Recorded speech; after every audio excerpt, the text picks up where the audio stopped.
Hey guys, Carlz0r here, and today we're going to be taking a look at a game called Organic Panic. This is currently a Steam Early Access title, and it's also been greenlit, and I know that those two terms sometimes put a little bit of a bad taste in people's mouths, but here on Carlz0r Plays, I tend to believe that everything, or at least almost everything, is worth a fair shot. So we should approach this with an open mind and see it for what it is, but also keep in mind that it is technically unfinished. Though, in this case, I think even in its unfinished state, this game is pretty playable and pretty fun. Anyway, before we get into why there's a bunch of meats and cheeses walking around here on the screen in front of us, we are going to take a quick look at the settings menu. In the controls here, you'll see that it's only showing stuff for an Xbox 360 controller. And I think that's because that's the only way to play it right now, or maybe there are mouse and keyboard controls, but they just don't work that well right now. You may want to look into that yourself if you don't have a 360 pad or X-Pad or something that you can use to configure a game to control correctly with something else, just to see what the state of the controls of the game are in when you actually think about purchasing it, because, as I said, this is a work in progress, and I think I remember reading on the forums that the developers were trying to work on better control schemes for other things other than the 360 pad. Just keep that in mind for right now. I will be playing with the 360 pad because I like using it for these types of games. Which, this of course is a side-scrolling platformer with physics elements in it, because I haven't mentioned that yet. Anyway, we're going to take a quick look at sound just to show you that you can adjust the sound volume. There's even an option for all the way off, which is pretty good. I prefer a little bit more fine-tuning than what's offered here, but that's mainly because I record, and I like to be able to get my sound settings just right so that sound and music doesn't overwash the recording volumes. It won't matter much to the generic user, and if I took a less lazy approach to recording sound and stuff like that in my videos, I probably wouldn't have that problem anyway. Resolution options are pretty basic. It seems like you pretty much just have this option of either 720p, this 1600 by 900, or 1680 by 1050. I don't know if maybe that goes higher if you have a monitor that can support higher than 1680 by 1050. That's as high as my monitor goes because mine's pretty small. Your mileage may vary. There doesn't seem to be any way to switch it between full screen or windowed mode, although when I'm running it in 720p in order to record, it is running in kind of like a borderless window in the middle of my screen. So that works out pretty well. I mean, I don't need full screen when I'm not playing at my full native resolution. This is just a temporary setting for me to make this video for you guys. Enough behind the scenes action and settings menu action. I'm going to go ahead and start showing you guys some gameplay. And what better place to start than the beginning. Now this thing right here is just a little bit of a story thing. You can watch that yourself when you play the game for yourself. I personally don't care too much about the story and things like this. You can look into it if you want. I'm just going to go for the first stage. So they start you off in a pretty basic way. You're just learning how to jump, and the fact that you can wall jump off of objects and stuff, and that you can shoot. And as you can see, I'm shooting like dirt clods. And that'll become kind of more relevant in a minute, the fact that I am shooting dirt rather than something else. And you'll see in a little while here exactly why that matters. Anyway, yeah, you can climb across ropes. You can shoot not only at objects to break them down in the landscape, but you can also shoot at enemies, as you just saw there. You may be wondering, is the terrain deformable? Well, we'll come to that. Currently, no. But we will have ways of deforming the terrain in the future, and should be in the next level or two where I'm able to show off some of that. This game has a very interesting... oh, no magic. This game has a very interesting sort of physics engine, actually.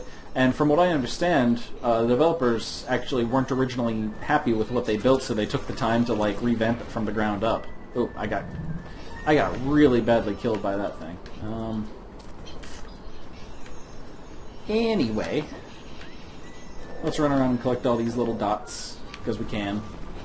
Let's kill that guy before we go down there this time, and get this tree out of the way, kind of like we did in the first level. And if we want to get these little collectible bits, we want to go ahead and bust up this tree a little bit. Now, be careful, because objects that you're standing on, or under rather, when you break them off and they start to fall, they can squish you. Now, you see that text there at the bottom that's telling me to try shooting at each on each platform, and that is where it comes into play that it actually matters what we're shooting with. What we're standing on is what will come out of us when we fire. And I will show what difference that makes here in a second after I explore up here really quick. Kill that guy. Oops. Oh man, that guy's got some moves. Anyway. So if we stand here on this concrete, we shoot concrete instead. We were shooting like dirt before, and that wasn't able to bust up this terrain. However, concrete is able to bust up this terrain. Pretty useful for us, because there are parts in which we need to be able to bust down things in order to get past them or through them, or in some cases, we can use it to our advantage to hurt enemies.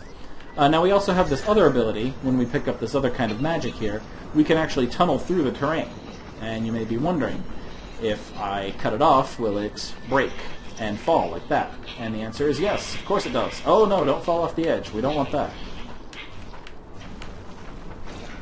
So that's a pretty cool thing. The fact that there are different magic abilities that we can make use of in this.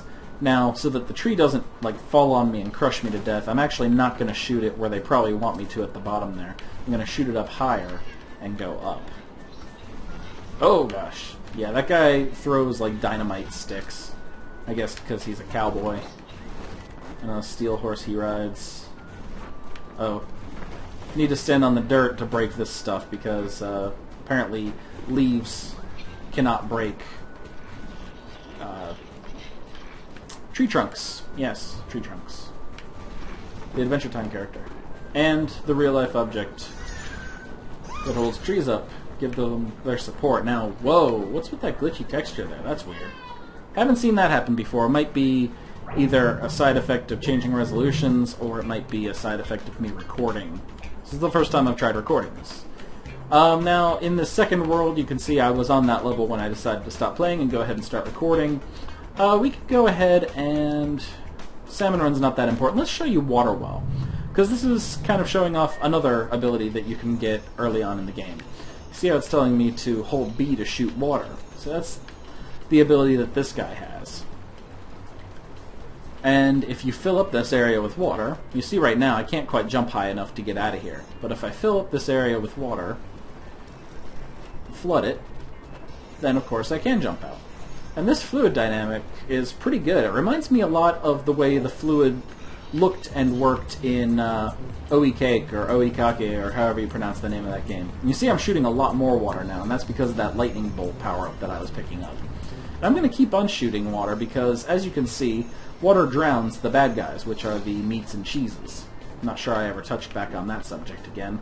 That the bad guys are meats and cheeses, and the good guys are fruits and vegetables. I wonder if there's a little bit of a healthy eating agenda going on there in the developers' minds, but that's not relevant. What we're focused here on is the gameplay, which is pretty good, even if there is some strange, like, only eat vegetables thing, eat meat is evil, I don't know. Like I said, it's irrelevant, it doesn't matter that much.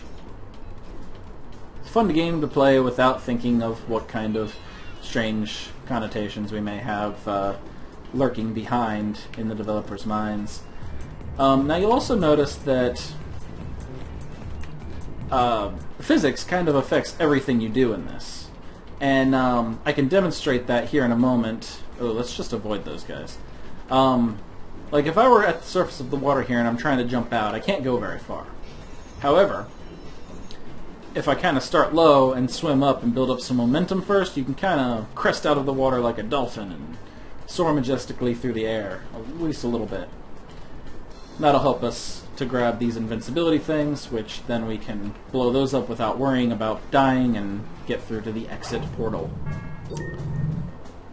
We didn't kill all the enemies, so we didn't get all the bonuses, so we kind of got a bad score in that stage, but it doesn't matter very much at all. We're going to pick up some of these blue magic thingies down here, and we're going to pick up this speed power-up so that we can blow that guy's little platform up. We're going to use the rest of it to reach up here. Don't touch those spikes, by the way, because they are like an instant kill. No matter how much health you have, they always seem to kill. And I think these little bouncy guys, I think they just serve to help you get up to higher platforms if you don't want to figure out a more creative way to get to those other places. So as you can see, full terrain deformality, or at least mostly terrain. Oh, I've just turned into water. I haven't actually gotten to do this yet. This is crazy. I wonder... Oh, I seem to just be able to like kind of go wherever I want and fit through cracks, and man, this is crazy. There's one of the thingies that I need to collect to get out. The little purple arrow always kind of shows you what direction you need to go in order to get to the little thingies you need to collect to open the exit, and of course the exit itself. I didn't kill any enemies in that stage, so of course I didn't get a very good score. You do get rated on your performance. You can get a gold star on a checkbox, you can get a silver star in a checkbox, or you can get a bronze star in a checkbox. Now, rather than going too far ahead with this game and showing off Stage 3, I think I will leave the rest of the stages for you to discover on your own. And as you can see, in its current stage, not all of the levels are accessible. Once you get past Where's Asparagus, which is Stage 7 here, it looks like these are all early access locked. We're working on it, it says. So this game has quite a lot of content that you can enjoy right now, several stages with lots of different levels that you can go through. All the way up to, looks like, level 7. But beyond that point, you're going to have to wait until they make more progress on the game. Although, like I think I mentioned earlier, the developers do seem to be actually working on this game, and it's not just one of those early access titles that's falling into obscurity. They did a Kickstarter and earned some money, so they are actually putting forth some effort and working on this title actively. And that's reassuring, because some early access games kind of fall into obscurity. They fail to get updates very often, or at all after a while, and you end up kind of wasting your money on some kind of half-finished thing that might still be enjoyable but isn't quite finished. This one seems like they will eventually finish it. So if this looks interesting to you, I would go ahead and pick it up. If you can find it at a lower price than usual, and I mean it is going to be a lower price than it normally would be on Steam Early Access, I'd say definitely get it. For full price, if it looks really good to you, sure, why not? This has been the Carlz0r. This has been Organic Panic. Thanks for watching, and I'll see you guys next time. Bye.